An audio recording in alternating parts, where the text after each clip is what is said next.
E aí eu te perguntei, né, qual que é a maior dificuldade, né, em relação a ter esta agenda para fazer esses exames oftalmológicos que são importantes? Mônica, eu acho que no momento ainda falta um pouco de informação. Tá? Eu acho que ainda não está tão bem incrementado na cabeça da maioria da população e até mesmo de alguns colegas que os exames oftalmológicos são essenciais, o acompanhamento é essencial. Depois a gente também tem que pensar no fator social. No Brasil, 80%, 90% da população é uma população que ainda tem uma capacidade financeira muito baixa, então para ter o acesso ao sistema de saúde se torna muito complexo. No SUS é mais complexo ainda, né? Se a pessoa já não tem capacidade de chegar e pagar uma consulta, ou ter um convênio de saúde, imagina chegar pelo SUS onde a fila é super demorada. Exatamente. Igual, por exemplo, eu falei do mapeamento de retina que seria muito interessante fazer no primeiro ano de vida. Poxa, a pessoa que demora meses para chegar numa consulta, como é que ela chega naquele primeiro mês de vida para fazer uma consulta? Fazer consultas regulares, que seria o ideal, a cada 6 meses, nos 2 primeiros anos de vida, como que ela consegue isso? Então, para 80%, 90% da população, isso é bastante complexo. E acaba que os sintomas de alerta é onde que elas mais se fixam. Mas, mesmo assim, mesmo pessoas que têm uma capacidade financeira para pagar uma consulta, ter um convênio, algumas vezes tem a agenda dos pais. Os pais têm dificuldade de chegar até a consulta porque não tem tempo para levar as crianças na consulta de rotina, né? Então, são vários fatores que acabam ficando complexos essas avaliações. Tá? E eu acredito que o Setembro Dourado ele traz essa reflexão, né? Essa conscientização, né? Porque a gente tem esse tempo para essa criança e adolescente, né? Deixa eu trazer uma outra pergunta aqui, Ieda, que é o seguinte: quando a gente fala de câncer infanto-juvenil em crianças e adolescentes, nessa faixa etária que você trouxe para a gente, é diferente do adulto? Sim. As células ali, é tudo diferente? Queria que você explicasse um pouquinho.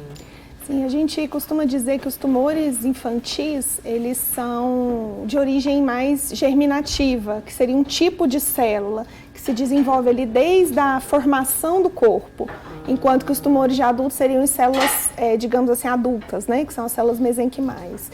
Então, os tipos de tumores são bastante diferentes. Né, entre os adultos e as crianças.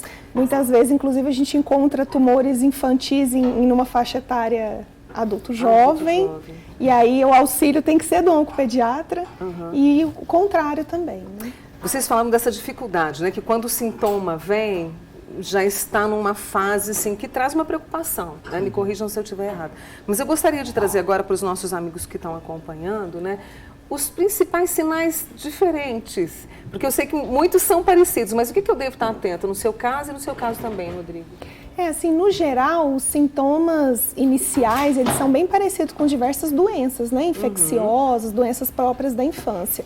Mas, por exemplo, uma palidez, né, com sangramentos ou hematomas sem explicação, uma febre muito prolongada, né, uma febre que passa de 15 dias sem outros sinais inflamatórios, dor óssea que acorda a criança, né, e que às vezes é localizada, porque nós temos as dores de crescimento, né, que às vezes pode confundir também, mas são dores persistentes, às vezes acompanhada de um inchaço ali no local, inchaço abdominal também, né, que pode estar presente, muitas vezes são detectados pelo pediatra ali no momento da consulta de rotina.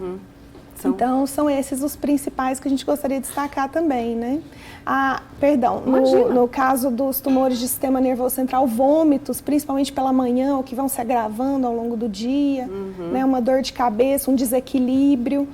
Né? Aí eu vou passar para o doutor Rodrigo continuar aí com a questão do retinoblastoma. Exatamente. Né? Muita gente pergunta sobre aquele olho vermelhinho, né, que aparece nas fotos. O flash. Ah, sim, é o uma reflexo vermelho. Exatamente. O reflexo vermelho, quando presente, quando você tira a foto e aparece aquele reflexo vermelho no centro do olho, ele é bom, tá? É sinal de que está tudo bem. Agora, quando não aparece esse reflexo vermelho, fica aquela mancha branca no centro da visão, isso é ruim, é sinal de que pode ter alguma coisa naquele olhinho.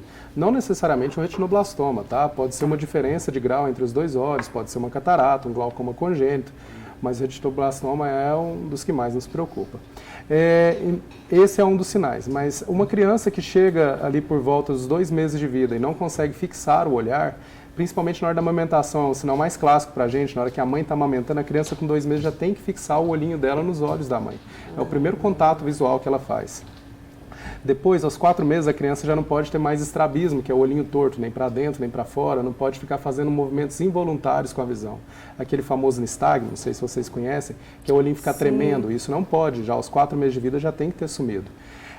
Com 11 meses de vida, a criança tem que reconhecer todos pulei uma fase ainda, que aos 6 meses ela tem que buscar com a mãozinha objetos, pegar, saber onde que estão os objetos e tentar pegar naquela localização correta. Aos 11 meses ela tem que estar reconhecendo o rosto já, principalmente o rosto do pai e da mãe. Se a criança não tem esses marcos, já mostra que alguma alteração visual ela pode ter, algum sinal ela pode ter. Isso é em termos de visão, mas também outros sinais, igual olho vermelho persistente, criança com dor nos olhos, olho maior, assimetria no tamanho dos olhos, tudo isso pode ser sinal de alguma doença ocular, principalmente retinoblastoma. E aí a gente entra na questão do tratamento. Para a criança, como é que é o tratamento do retinoblastoma e dos outros tipos de câncer? Porque logo, quando fala em câncer, a gente pensa em quimioterapia, radioterapia, imunoterapia. Como que é o tratamento?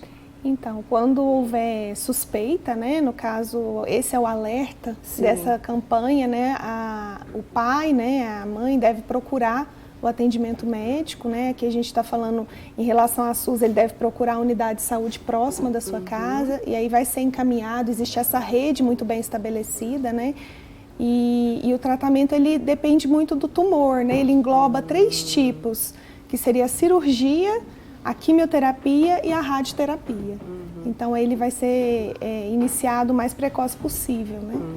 E o retinoblastoma? No caso do retinoblastoma vai variar conforme o tipo do retinoblastoma, o tamanho dele, a localização, se tem metástase ou não. Então, um retinoblastoma bem na fase inicial, aquele que está mais periférico, geralmente a gente começa com laser terapia, às vezes pode ir com crioterapia, que é o congelamento daquela região. Alguns casos vai precisar de radioterapia, outros de quimioterapia e os casos mais drásticos de enucleação, que é tirar o olhinho mesmo da criança. Às vezes pode Isso acontecer. É mais raro? Bem mais raro, tá? Mas infelizmente acontece. Eu tenho que trazer aqui, olha, estima-se que no próximo triênio, eles chamam, né, o INCA chama, de 2023, então agora até 2025, no Brasil, a cada ano, serão 7.930 novos casos de câncer em crianças e adolescentes, reforçando a idade de 0 a 19 anos. Então, esse recado dos meus convidados aqui é para que todos nós estejamos atentos, né? E também que possa haver, né, um caminho aí para as políticas públicas que não faça demorar tanto e que as pessoas tenham acesso, né? Seria muito interessante. Seria necessário, né? Deixa eu agradecer. Olha, fiquem à vontade para comer o pão de queijo e bolinho que a gente comprou para você. Gostou, né, Rodrigo? Eu tô de olho nele aqui. Mônica, a gente gostaria muito de destacar que nós vamos ter uma ação, né, nesse final de semana. Isso. A gente vai ter uma ação no shopping, Uberlândia Shopping, no sábado, das 10 às 18 horas. Eu, Rodrigo e outros profissionais, colegas, alunos, vamos estar lá, né, para entregar, né, material, para essa conscientização mesmo. E vamos conversar com os nossos amigos também, né? Com certeza. Com toda certeza. Né? Então, Obrigado. sábado agora, dia 16 de setembro. Isso. De qual horário mesmo? Das 10 às 18. Das 10 às 18 no Uberlândia Shopping. Participe dessa campanha Setembro Dourado. Ela é para todos nós, para que a gente possa cuidar dessa infância, dessa adolescência, que tenhamos adultos aí, né, saudáveis. Deixa eu agradecer esses 2 queridos que estiveram comigo. Você sabe que seu sobrenome é o meu? Por isso que eu levei um susto no começo do programa. Deixa eu agradecer ao oncologista, né, a Ieda Cunha Ferreira e Fonseca, e o oftalmologista, Dr. Rodrigo Fernandes. Obrigada pela leveza com a qual trouxeram o assunto aqui. É isso, a gente que agradece a oportunidade de falar aqui com vocês sobre um assunto tão importante. Muito obrigada e fiquem à vontade com o cafezinho. Obrigado. Não Muito fala obrigada. muito isso, não.